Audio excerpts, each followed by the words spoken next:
Hi everyone, my name is Jenny and welcome back to my creative space.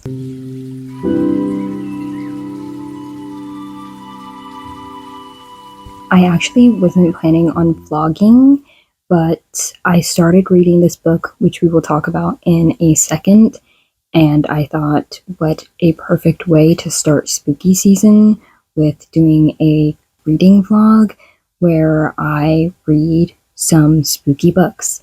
So the first book that I'm reading in this vlog is We Used to Live Here. I also have The Haunting of Velkwood out from my library, and I also want to read Graveyard Shift from M.L. Rio, and it's a quick little novella. I do have another horror novella that I would like to read. The title has completely slipped my mind at the moment, so I will put a cover of the book here for you to see which one I am speaking of. I hope that my library has an ebook copy, but all that to say, the reason why I started this vlog is because I got this from the library, and then I realized that I have my Everend subscription and the audiobook is on there, and so I thought, while I'm playing some games and winding down from the night, why don't I start one of my anticipated reads for the fall season? And then I started it, and I got to like 10%, and I stopped reading it because it's nighttime, I have work tomorrow, and I'm scared. Like, genuinely freaked out, eerie vibes. So what this book is about is this couple. They move into this house like in the mountains in Oregon, and I think her partner is like a house flipper, so they get property and they live in the property while they fix up the home. And the house in the mountains that they get is really, really undervalued.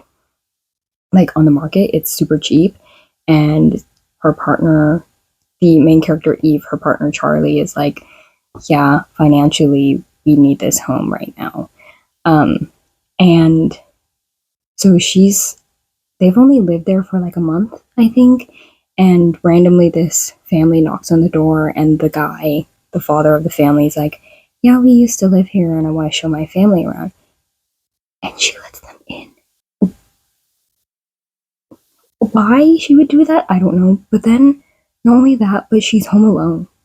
Her partner's not at home with her. And she's in this secluded mountain. She doesn't know the area. She lets this family in.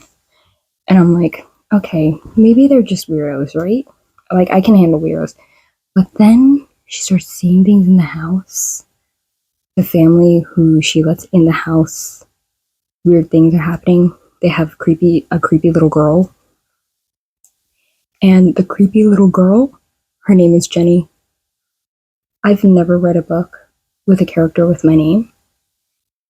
And in the audio, the mother screams her name at one point because like this little girl just decides, I'm gonna scamper about this house like it's mine, and they're trying to find her, so she like screams her name. I said, no, we're pausing for the night. We can't do this. I have to be a responsible adult and get ready for work tomorrow. No, I'm not doing that. And I'll see if I can do a bit of a recording so you can hear what I'm talking about. There are these articles at the end of each chapter, and there's like this Morse code. I didn't pick up on it until I like looked at my ebook copy. Like, there is Morse code at the end, and it's like a word of Morse code, and the audio is so jarring because there's this really loud like music and then the Morse code tapping. The first time it played, it scared the shit out of me. Oh my god. So yeah, the reason why I started this vlog really is because I'm so scared, and it's kind of late and I have nobody else to tell this about, so I'm telling you, and you get to see in the future whether I live through this read or not. I'm kind of glad I didn't buy this book, because if I had this creepy ass book on my bookshelves in my room, I think I'd have to burn the book personally because that's how much it's freaking me out. Like, look at this creepy ass house. Anyway, all that to say, obviously beautiful vibes. The fact that I'm this scared and I've never been this afraid of a book, and it's not even like afraid that anything wholly huge has happened. It's just like this atmosphere of just uncertainty and scariness. Like, it's just the fact that you have no idea what the hell is going on in this home. And that's the scary part. Yeah, so that's it. I think I've expelled all of my fear, hopefully. I'm gonna go to get ready for bed. I'll probably play some Animal Crossing to decompress. And I'll check in tomorrow. Hopefully when I'm at like 50% or something, I'll check in. I'd also like to show that Mo is definitely ready for bed. He burrowed himself under my comforter. And he has no idea about this scary story that I'm reading. Okay, so I'm on my work break, and I originally was going to be like, okay, I'm going to pause We Used to Live Here and update you at the 50%, but then I just got really into the work task that I was doing and just listening to the audiobook, and I'm now at 70% of the book, and I don't think that I've read a haunted house type of horror like this before. I think the only thing I can think of is House of Hunger and This Thing Between Us that had a little bit of a creepy house vibe, but this one definitely feels like the house itself is a sort of character, and the way that the book has these chapters and then articles at the end just really pulled me in. And yeah, I did not pause at the 50%, I just kept on reading, but at the 70% I am still enjoying my time. I think I'm going to leave kind of details of my thoughts pretty vague because I think this is the type of book where you going in not having any idea what's going on and just letting the sort of twists and turns and labyrinths of the house take you into the story is probably the best way to go about this read. Yeah, I planned to read this while I was working because, you know, the light of day makes you feel less spooky. No, I think the author is doing a really good job building atmosphere because I am still spooked the hell out. Like, there are moments that I am reading this book and I have to pause and be like, excuse me? What did you just say? Because, personally, I would have booked it the hell out of the house the first day the realtor took us there. Personally, you wouldn't have a story if I was Eve, right? But unfortunately, we were following Eve, who just is so people-pleasing. She let her girlfriend take her to this house in the middle of nowhere, Oregon, and this is where we're at. All that to say, I'm having a good time. I'm gonna finish this within like the next hour or so, and then clock out of work. I will do my final update on this book, and I hope that the ending of this book is really satisfying because thus far I've been having a really, really good time, and this might be a 5-star horror. Hello, this is me post-work and post We Used to Live Here. I have obviously completed the book, and I'm checking in as promised. That book was a wild, wild ride. I, the whole time, was just on the edge of my seat. I don't think I have read a book that has made me feel that tense and scared.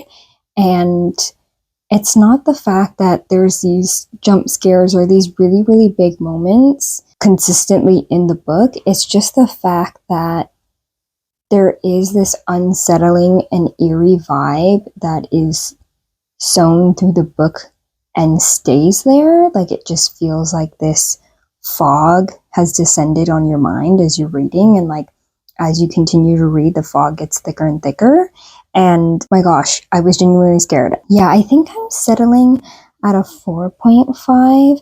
There's just a moment at the end where I feel like the tension kind of broke a little bit for me. I wanted that to kind of continue to the end of the book, but I think what really kept me going through this book is that amount of tension that is built, the amount of eeriness that is there.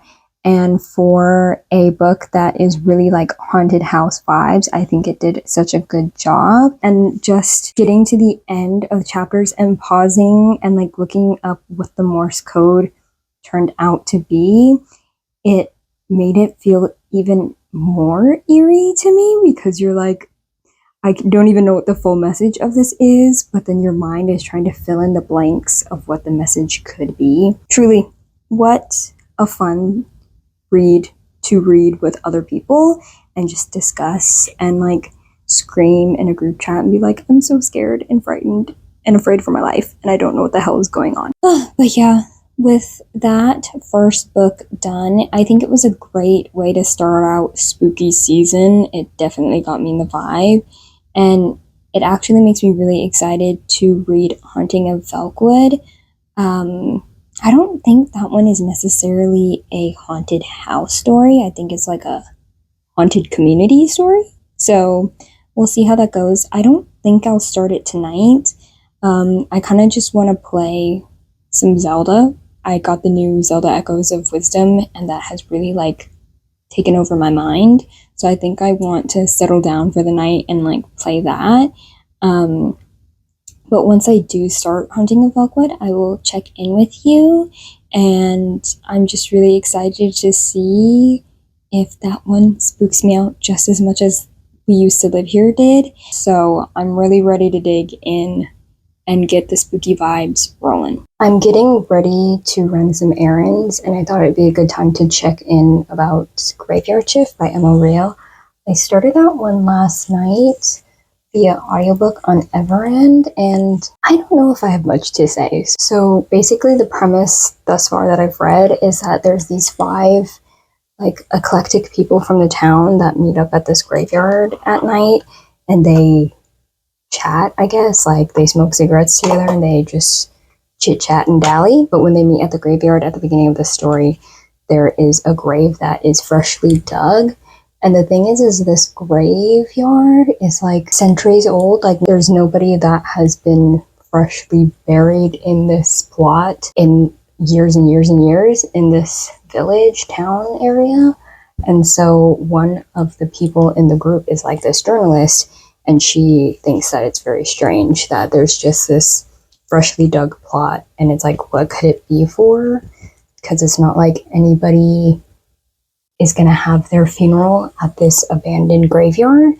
And so it just starts from there, where I guess she does sleuthing, and then she pulls in the other 4 characters to help her figure out this mystery. I don't know how to feel about it, to be honest. I understand what is going on here. Like, it's supposed to be very atmospheric and like eerie, because you're at this creepy graveyard in the middle of the night and you don't know why there's this strange plot dug up. Like, did somebody dig somebody out of the plot? Like, what's the vibes here? But I think the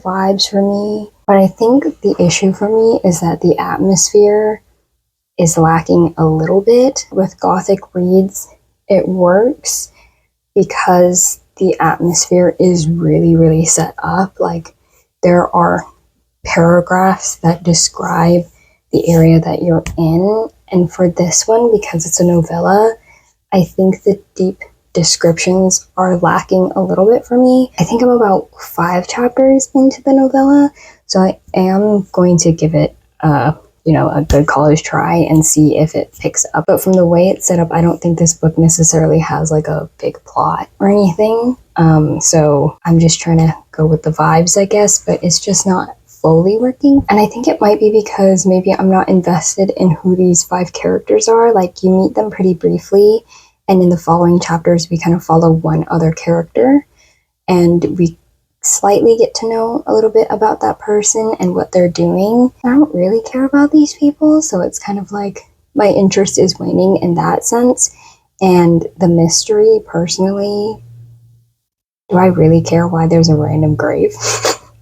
I feel like I sound really harsh right now, but I think my enjoyment is hindered because I've just finished We Used to Live Here, and that really had great description and atmosphere built, and I felt very in the moment with the characters. Whereas this, like, it just feels like a story being told to me, and I don't feel like I am in this graveyard with the cast of characters, and I don't feel fully creeped out the way that I want to be creeped out. So it's kind of like, okay, I guess like it is only a 3 hour audiobook, and I guess I'll just continue reading it, but I'm a little disappointed. I will say that. I want to talk about We Used to Live Here.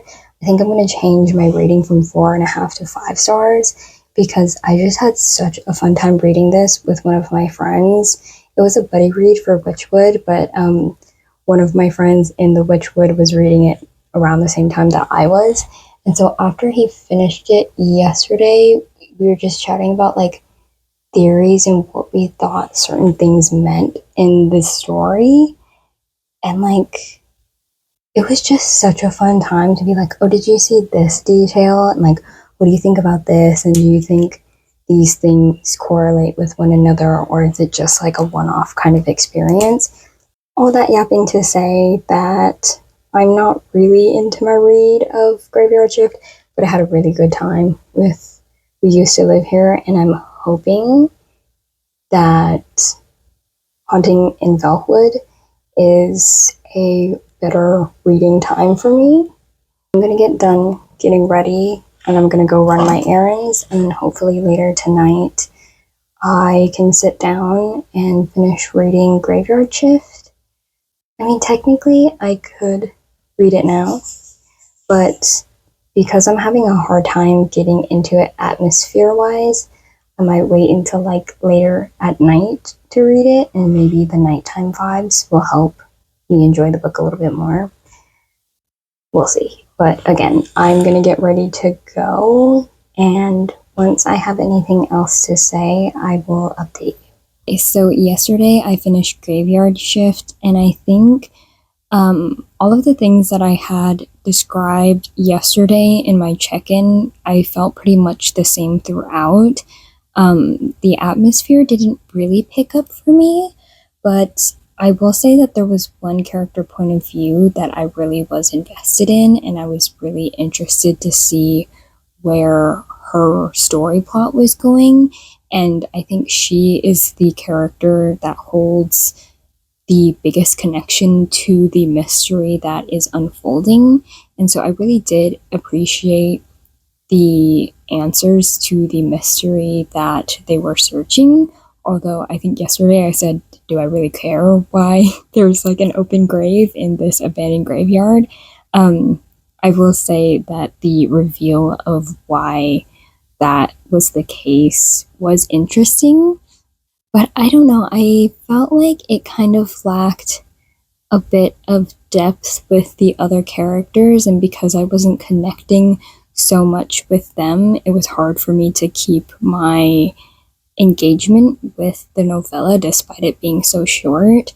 So in the end, I think we give it a 3 star because it wasn't a bad book. I think just me lacking connection is a personal issue and not necessarily a narrative issue, because it is a novella and maybe I was expecting something that couldn't have been done in a novella length.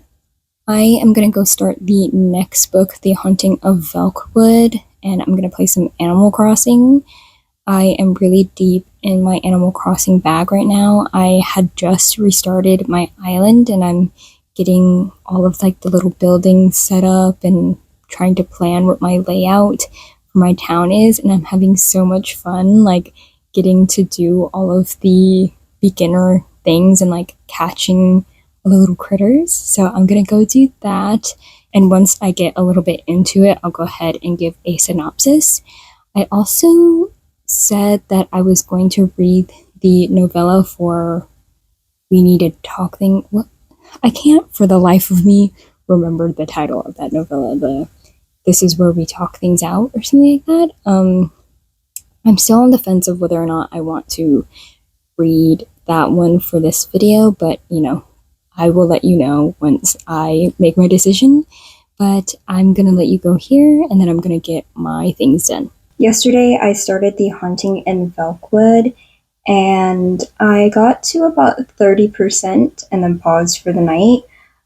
So basically, what the premise of the book is that we are following our main character, Talitha Velkwood, and at the beginning, she is meeting this researcher who is asking her if she is willing to come back to the Velkwood neighborhood and go past this veil in order to research that area, because they found that nobody else is able to enter the neighborhood besides the 3 survivors of that neighborhood phenomenon.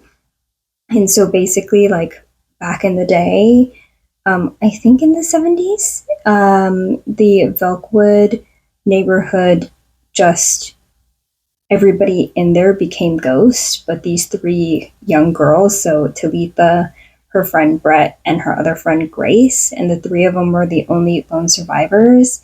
So basically, the researcher Jack is asking Talitha if she's willing to go back to her childhood neighborhood and just scope the area out and then do a bit of a survey for him and then report back.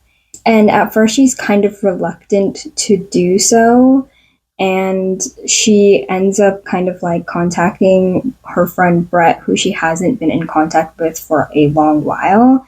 And she's like, hey, did this guy reach out to you? And she's like, yeah, but I told him no. And Talitha kind of finds out that she's the last person in the 3 that they've asked, and she's kind of like, I don't want to do this, yada yada.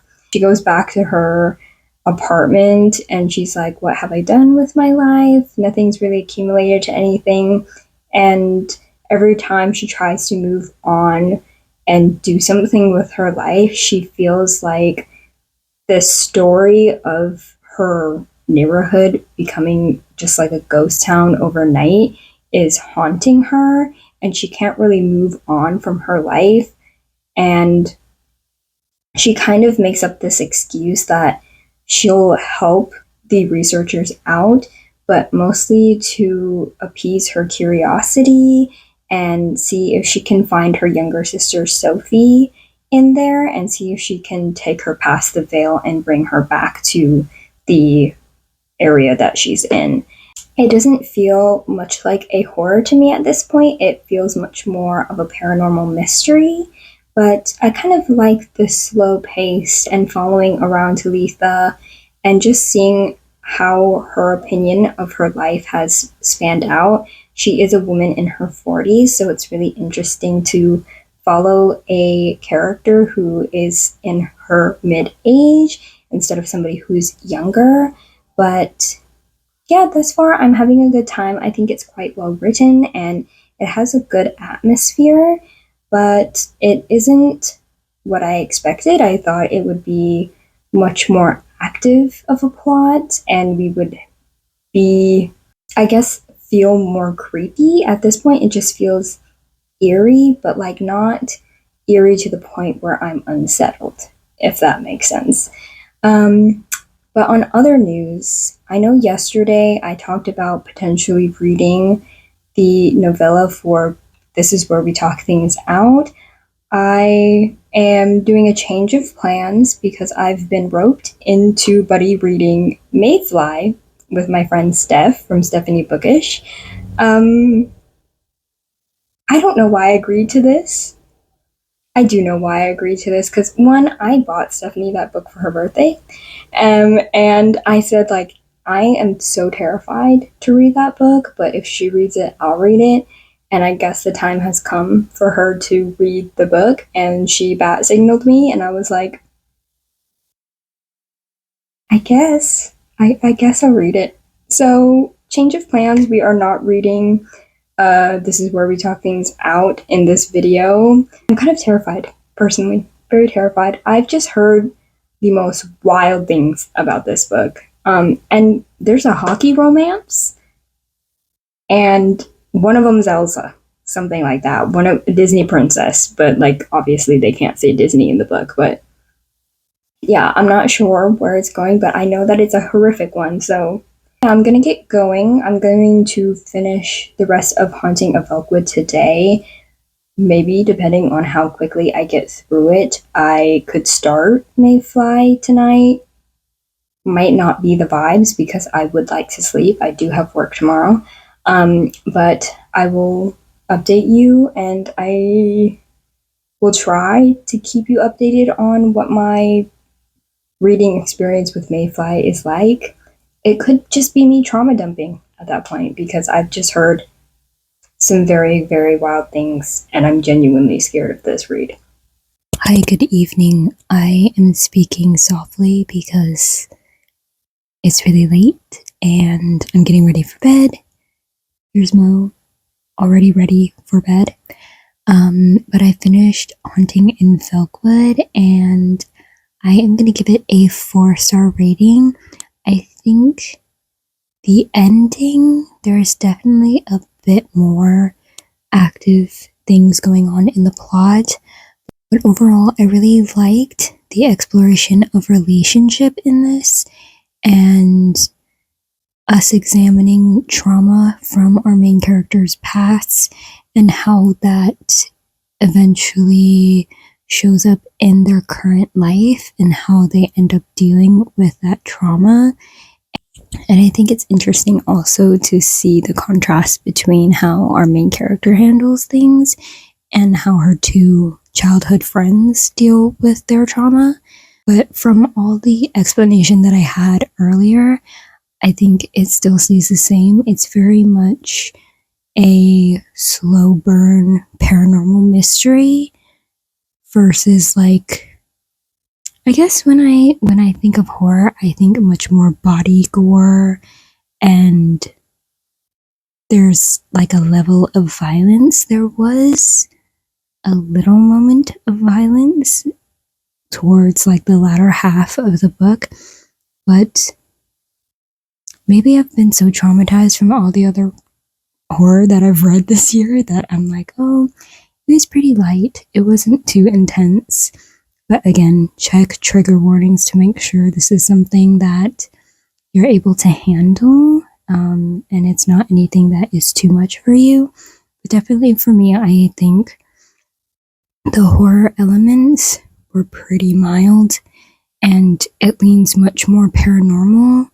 And I've not really read any paranormal books before, so this was a really interesting read for me, and I kind of liked the slower pacing of this one. It was really a nice kind of palate cleanser horror. Who would have thought that I would call a horror a palate cleanser, but here I am at the peak of my life. Okay, but I'm gonna get ready for work tomorrow and go to bed.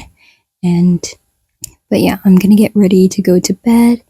And once I start Mayfly, I will check in. I've indeed started Mayfly, and I am horrified. I think the horror aspect comes from the fact that like Velkwood was very slow pace, slow burn. It felt like much more of like a detective mystery kind of vibe. Whereas just from the jump, chapter 1, our main character Mayfly, she's just like, I'm here to do violence. Not for any particular reason except for the fact that I find joy in being violent. This could be my fault. I mean, it couldn't be. It is my fault that, I don't know a singular thing about this book, right? Besides the title being Mayfly. Okay, that's a lie. I know a couple things about this book. All right, let me backtrack. I know that the main character's name is Mayfly. There's some sort of weird hockey romance going on, potentially, and she's a Disney princess. That's all I know. This is most likely one of the most unhinged main characters I've read about. 20% into the book. And I checked with some of my friends, and apparently it just gets even more unhinged and more violent. And, I'm going to give this a good college try. But if it gets too much, I'm definitely going to DNF it. Like, from what they've said about the book, that it gets more violent. And I don't think that this is necessarily a spoiler, because I don't know any further information besides it being violent, and they also said that there's moments of sexual violence in there. Sexual violence, it usually is a trigger for me, especially if it's on page and described. I feel like I'm a little bit better with it when it's like said in passing. But even then, when it's said in passing, you think of the context of what that is, and it is very horrific. But I'm not somebody who likes violence for the sake of violence. Like, I think that's why I didn't like Guillotine from Delilah S. Dawson. Like, it just felt very gratuitous with no meaning. Like, even though there kind of was, the meaning didn't fully build for me. And just to know that our main character from the very get-go is like, I just like to be violent just because I can be. I don't know if that'll suit well with the type of reader I am. So I'm gonna give it a go. Once I hit the very intense part, I will see how well I fare, because like when I'm told certain triggers, I'm like, oh, I can't handle that, right? But it all depends on how the author goes about writing those triggers. Again, like I said, with like sexual violence, like if it's more off page, I can stomach it a little bit better than like very graphic detail. I'm not very familiar with CJ, so I'm not sure how intensely detailed this will be, so I will update you when update is needed. Also, I think it would be a good time to do a little mini haul for this vlog. I recently got a couple books in, and the first one that I have was a pre-order for Air by Salva Tahir. This is one of my most anticipated books for this year, so I'm looking forward to reading that. And then also because I really enjoyed my read with We Used to Live Here, a couple of my friends were saying that they were interested in reading House of Leaves, so I put it upon myself to get a physical copy of House of Leaves, and this book is a freaking brick. I did not know, and the pages are quite thin. Like, this is like 650-ish pages. Like, this is a college textbook. And yeah, so I am now going to buddy read I'm not now, like in this video, but I will be buddy reading House of Leaves. This could be a great choice of mine, or maybe a very bad choice, but one of my friends said that she really, really enjoyed this book. And I know it's quite a few booktubers' fave, so I am looking forward to seeing how that goes. And I think I like books that are very like active, and you kind of are doing like a little puzzle activity. So I am looking forward at least to the experience of buddy reading this book with other people. My opinions on the book are pending, but that is the little mini haul I have. House of Leaves, Air by Salva Tahir. The books together. My goodness, this is heavy. But yeah, that's where I'm gonna leave it at now. Do I even know if I'm gonna get to the 50% mark of Mayfly? I'm not sure, but there is something about this woman that is genuinely unsettling my soul. Alright, so I am closing out the vlog now. I have a little bit of some bad news for you. I was around chapter 10 of Mayfly, and then I started chapter 11 yesterday. I'm not entirely sure what that chapter was. If you've read Mayfly, It was the sentence about eggs that really just really shook me to my core, truly.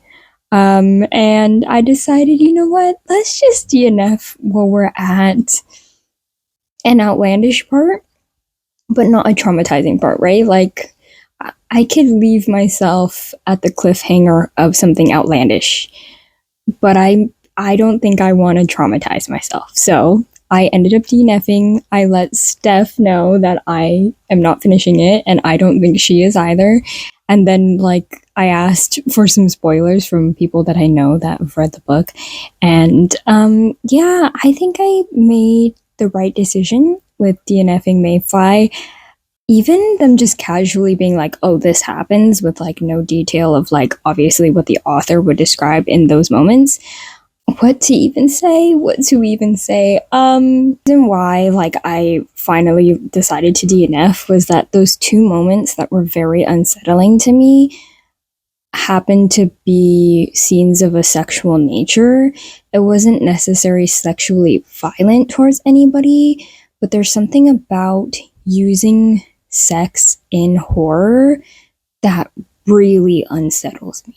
Like genuinely, if you bring it up, I'm gonna have to back out. Like, I can't just explain why. Like, obviously, sexual violence, when that's described, I think I've spoken about that before. Like, that is very triggering for me, but there's something about a horrific sexual nature scene, but it's not necessarily violent. Mm-mm.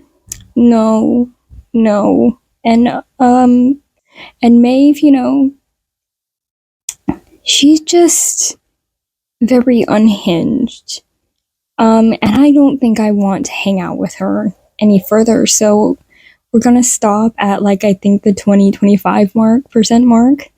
Um, you know, I shout out to the author for being very creative because, you know, I was spoiled and there were certain very, very outlandish scenes that some of my friends spoiled for me. And yeah, I have to applaud horror writers for being creative in coming up with scenes of torture and horrific nature because I could never imagine something like that. And I don't want to read that. But, you know, thank you for your service for writing something of this nature for people who enjoy reading that. But I am just too weak to read further. Jesus. Anyway, so yeah, I'm gonna end the vlog here because, you know, I was talking about reading that horror novella, This Is Where We Talk Things Out, or something like that. But that CJ lead book, Mayfly, that was too horrific for me. You know, as a newbie in horror, I'm glad I gave it a go. I tried it out and I'm understanding the things that I enjoy in horror, and just being violent and horrific and unhinged just cuz with no like rhyme or reason probably isn't my type of horror. Yeah, because I was so horrified, yeah, I'm not gonna read that novella right now. I think I need to palate cleanse. Maybe I can go read Daisy Hates, the next book in the Magnolia Park series, or, you know, find something nice and joyful. Yeah. This is a very messy video, and if it does see the light of day, I thank you so much for following me along with this reading. Oh, I definitely was horrified. This was quite the way to start spooky season. But yeah, anyway, I'm gonna close this out now after I stared into the void for a little bit. thank you so much for coming along with me on this spooky journey. I definitely was quite horrified welcoming in the spooky season, but I came out with a 5-star. I decided to change my rating from 4.5 for We Used to Live Here to a 5-star because I've just been thinking about it and it was such a great read. And unfortunately, we had a DNF with Mayfly, but I think the DNF was for the best so that I could keep my sanity. But in the comments below, if you read Mayfly and you enjoy it, please let me know why you enjoyed it, because I would really like to understand what exactly it is that worked for you. We know why it didn't work for me, and that's okay. Like, I'm not going to judge anybody for liking Mayfly. I definitely think that's the beauty of literature. We all enjoy different things. And unfortunately, that was just way too much for me. But with that, if you don't have anything else to say, you can leave a house emoji for We Used to Live Here, because that definitely was my fave for this video. And I'd like to thank you so much for watching and staying all the way until the end. And I will see you in the next one.